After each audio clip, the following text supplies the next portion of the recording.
what I create, very much like those, whoops, like those Russian nesting dolls, I end up creating a solid. Okay, now let's go watch this. I'm going to cruise you over. I'm going to go on the internet. Okay, and look at what's going on here. This is kind of like what we're dealing with right here, even though this says y equals 0, y equals sine x, and x equals 0. That's kind of the same shape, isn't it? Now watch this. We're going to watch all three of these animations. I'm going to take you through a few of these. Watch this. Okay, so we got this. So we partition it up. We're going around the y-axis with this thing. And watch. We're going to build ourselves a rectangle, and then we're going to take that rectangle all the way around. Gosh, I said gosh, isn't technology grand?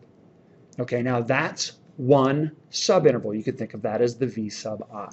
Okay, so we generate a typical shell. All right, now I'm going to go back, and we're going to generate, we're going to generate a bunch of these guys. Look at that one. Take that one around. Now, this one's in cross-section, so they don't take it all the way around, but what they're wanting you to see is how each one of these generates a new little slice. Isn't that cool? And then here's what happens if we let the number of these subintervals go to infinity when we take an interval. Watch this. I love math, man. It's so rad.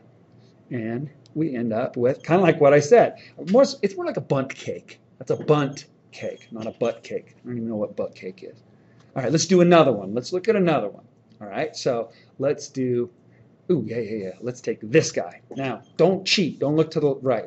I know in saying that I immediately make you look to the right. If I rotate this sucker through 360 degrees, right, if I build these cylindrical shells, all right, then what are we going to end up with? Well, let's start with 1. All right, just build one boring old subinterval, although he puts in a few of them, or she. Sorry, ladies, don't mean to be gender biased.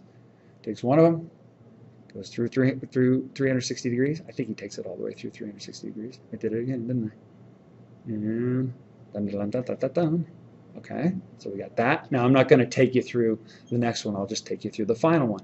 If I let the number of subintervals go to infinity, right, then what do we end up with? As it goes around, what do we end up with? We end up with a cone, don't we?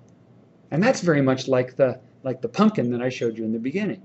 The question is, all right, now that you've seen it, the question is how do we do this formulaically? How am I going to build this out? Well, the trick is to look at one of these shells. Let's take one shell. So this was delta x, and we'll call that point right there x sub I. What's it look like? Well, it looks like a cylinder, doesn't it? And it's got a little bit of thickness to it, right? It's going to have just a little touch of thickness, depending on the thickness of our subinterval. Now, that thickness was generated by delta x, right? Delta x. All right? So think about this. What am I really trying to find? I'm trying to find the surface area of the cylinder, and then I just multiply it times delta x. So let's write some stuff down. Surface area of the cylinder. What's the surface area of a cylinder again? Wait, it's the circumference times the height, right? So it's the circumference, which is 2 pi r times the height. That's the surface area of any circumference. So if I want the volume of the ith subinterval, I take this guy, I'm going to go 2 pi r times h, right? And then I'm going to multiply it times delta x. However, we can define these things. Now, I need to change to a big, gross color. Look, this is my subinterval right here. So I want you to think for a moment. If I start at the y-axis and I bring a radius over to the action, what is that distance? What is the distance from the y-axis over to anything horizontally? It's x, isn't it? It's x sub I, right? And then, what is the height of this thing? Well, I'm going to bring this out here so we can see it. This distance down here is x sub I, right? I brought it over to where the subinterval started. What is the height? Well, that's easy. That's just f of x sub I, isn't it? So if I plug that in, I get, let's change colors. That's just too obnoxious. I get 2 pi r whoops, sorry, 2 pi x sub I times f of x sub I, which in this case happens to be negative x sub I squared plus 2x sub I, right? That's the volume of this tuna fish can. That's all it is. If I want the overall volume, the total volume, well, what's that going to be? Same question as always. Where am I taking action slices from and to? I'm taking them from 0 to 2. So that's going to be my integral from 0 to 2 because that's where the action is happening, right? And then what do I have? I got a constant sitting right here, so I'll pull that out in front, not afraid.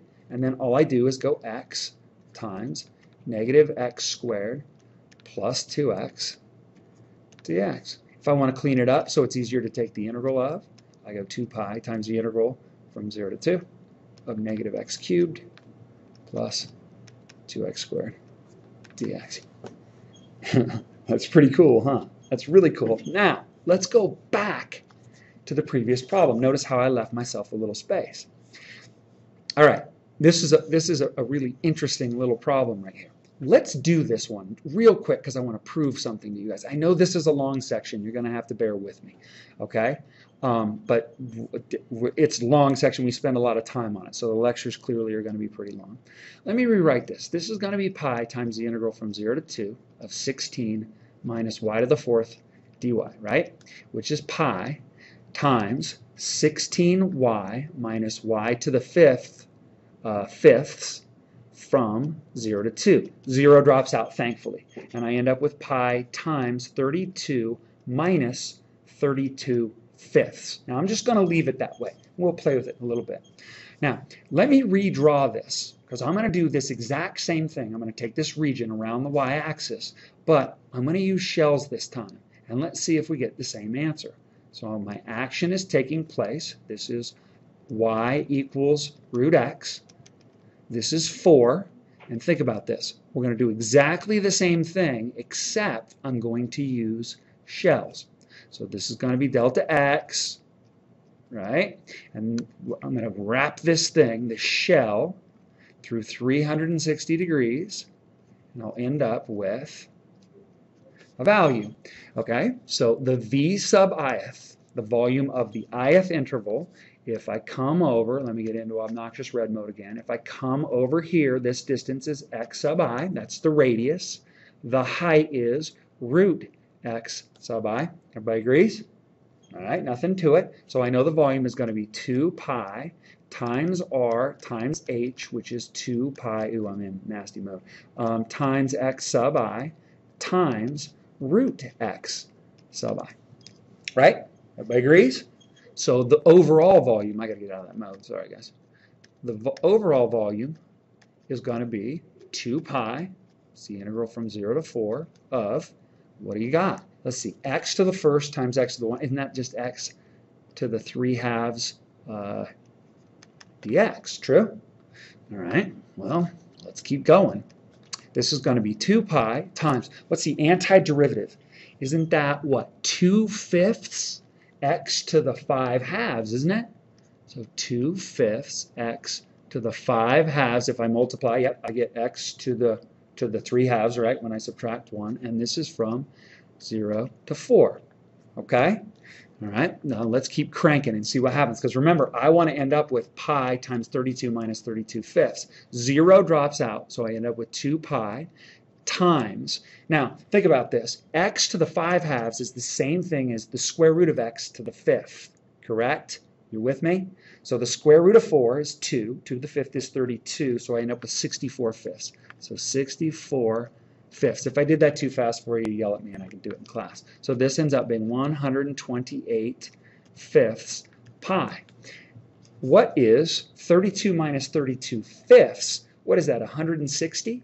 So in other words, if I simplify this guy, don't I end up with pi times 160 minus 32 fifths, aka 128 pi fifths. Math is grand. Look, I went through this relatively quickly, not so bad. I gave you tons of food for thought. We know how to do, well, you've been introduced to the discs, to the washers, and to the shells. It's going to be a little overwhelming. We will get tons of practice in class. I promise you that. So don't panic. Bring your questions to class, write down some questions, and we'll take our time and get through it, okay? I'm going to lecture on the last little section of this section in the chapter. Again, Stuart, from time to time, likes to write really big sections, and this happens to be one of those. So we'll go over it in class. Thanks for your time and your attention. Have a really good day, and I'll see you tomorrow.